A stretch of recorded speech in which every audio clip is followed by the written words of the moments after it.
नमस्कार दोस्तों, हमारी आज की इस कहानी का नाम है गृहिणी। तुमसे एक काम सही से नहीं होता। कितनी बार कहा है मेरे कपड़े अलग धोया करो, पर तुमको हर काम में जल्दी रहती है। व्हाइट टी शर्ट पीली कर दी। रमन जी गुस्से होकर अपनी पत्नी से बोले, आपके कपड़े मैंने अलग धोए थे, आपकी पीली टी शर्ट का कलर लग गया है। नेहा अपने पति से बोली, अपनी लापरवाही को मेरे कपड़े का बहाना बना दो। पैर पटकते रमन जी वहां से चल दिए।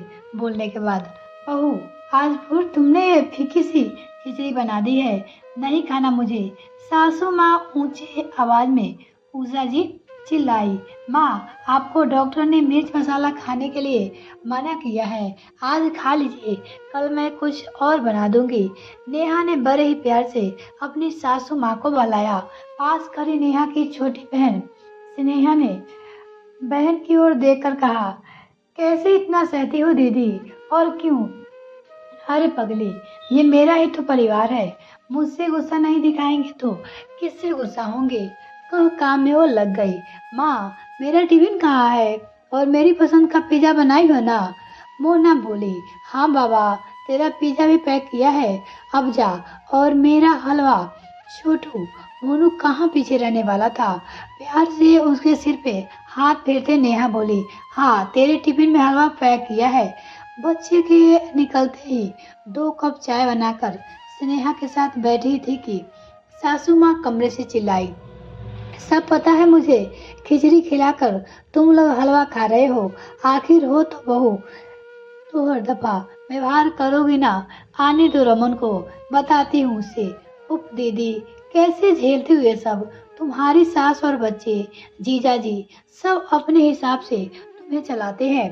जीजाजी हर वक्त तुम्हें धिक्कारते रहते हैं, किसी को तुम्हारे काम और थकान नहीं दिखती। शीशे में अपने आप को देखा है, इतना सुंदर चेहरा कैसा हो गया है? स्नेहा चिढ़कर अपनी बहन से बोलती है, तुम टेंशन मत लो, वैसे भी मुझे आदत हो गई है इस सब की, परिवार की दूरी में हूँ तो ये सब करना ही पड़ेगा।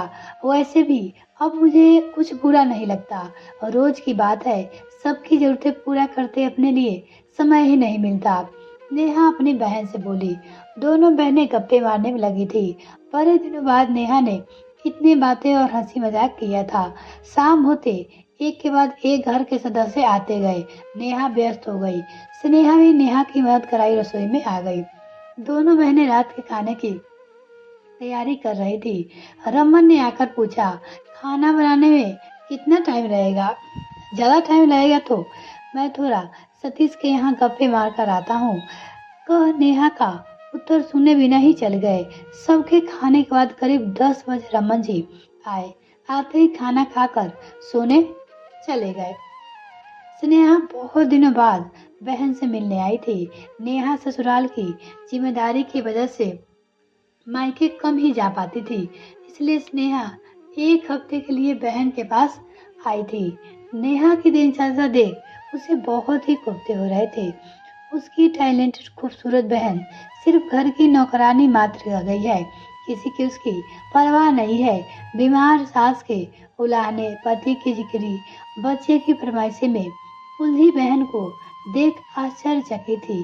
क्या वो वही बहन है जो रोज आयरन किए कपड़े पहनती थी, बिना बाल संवारे कमरे से नहीं निकलती थी? आज उलझे बाल और सिकरी साड़ी में इधर उधर दौड़ रही थी।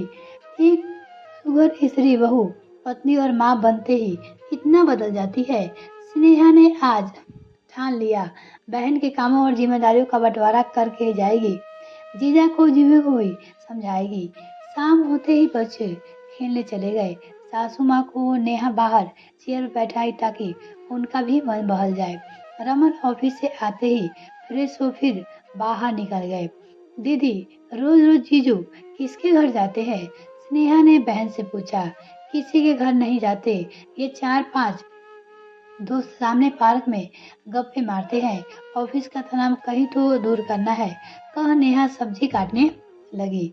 एक बात बताओ दीदी, जीजू को ऑफिस का तनाव दूर कर फ्रेश होना है, बच्चे खेलने जाते हैं, माँ जी को तुम सुबह शाम बाहर कुर्सी पे बैठा कर आती हो, जिससे उसको ताज़ी हवा मिले और वो फ्रेश हो।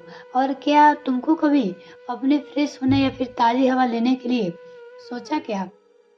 तुम अपना रोज का तनाव, जहाँ कहाँ कम प्रेशर सासू माँ का उलाहना जीजा जी की डिग्री जो तुम्हें आहत करती है, उसी तनाव को दूर करने के लिए कभी बाहर या फिर दोस्तों के पास जाती हो? क्या तुमने जरूरत नहीं है तनाव मुक्त होने के? क्या तुम्हें अपने स्वास्थ्य की देखभाल की जरूरत नहीं है? क्या तुम्हारे पति, सास या फिर बच्चे की जिम्मेदारी तुम्हारे प्रति नहीं है? क्या तुम्हें अपने शौक पूरे करने का अधिकार नहीं है?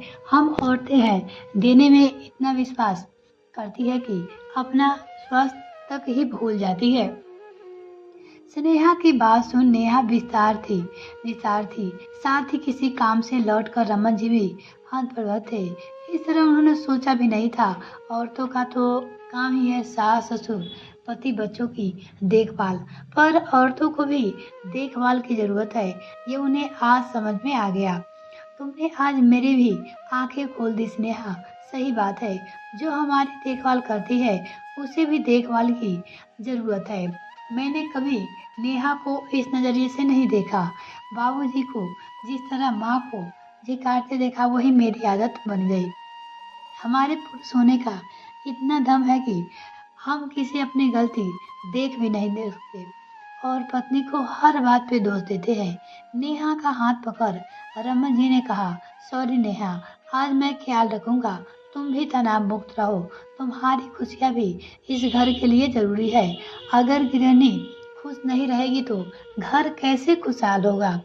रमन बोले। स्नेहा मुस्कुरा दी। कुछ दिन बाद जाते हुए नेहा से बोली, दीदी, अपने अस्तित्व को कभी मत बोलना भी जरूरी होता है। अपनी जरूरतों को अगर तुम नजरअंदाज करोगे तो दूसरा भी तुम्हें नजरअंदाज कर देगा। कहते हैं ना, माँ भी दूध तभी पिलाती है जब बच्चा रोता है। गांठ बांध लो, अपनी खुशियाँ का आवाज स्वयं ही करना पड़ेगा। अगले दिन सुबह माँ को बाहर बिठाने के साथ रमन बाबू अपनी चाय भी वहीं ले आए। एक अरसे बाद माँ बेटे साथ चाय पी रहे थे। माँ के चेहरे की रौनक देख रमन चकित था। क्या वही चिड़चिड़ी माँ है? तभी नेहा कर बोली, गुलाब लगाओ। नेहा आ गई बालों में। पत्नी के गुलाबी चेहरे को देख रमन जी खुश हो गए। घर की शांति छोड़ वो कौन सा तनाव मुक्त होने जाते थे, ना अब अपने घर भी तनाव मुक्त होंगे और सबको रखेंगे। स्नेहा की बहन को समझा चली गई। पर आप सब क्या कहती हो? जीना स्नेहा की तरह चाहिए या फिर नेहा की तरह? आप हमें कमेंट सेक्शन में लिखकर जरूर बताइएगा। आपको क्या लगता है, स्नेहा ने बिल्कुल सही कहा या गलत? आप अपने राय कमेंट सेक्शन में लिखकर बता सकते हैं। यह कहानी कैसी लगी कमेंट सेक्शन में लिखकर जरूर बताइएगा। इस वीडियो को देखने के लिए बहुत बहुत धन्यवाद। मिलते हैं किसी और वीडियो में फ्रेंड, तब तक के लिए bye. Thanks for watching this video.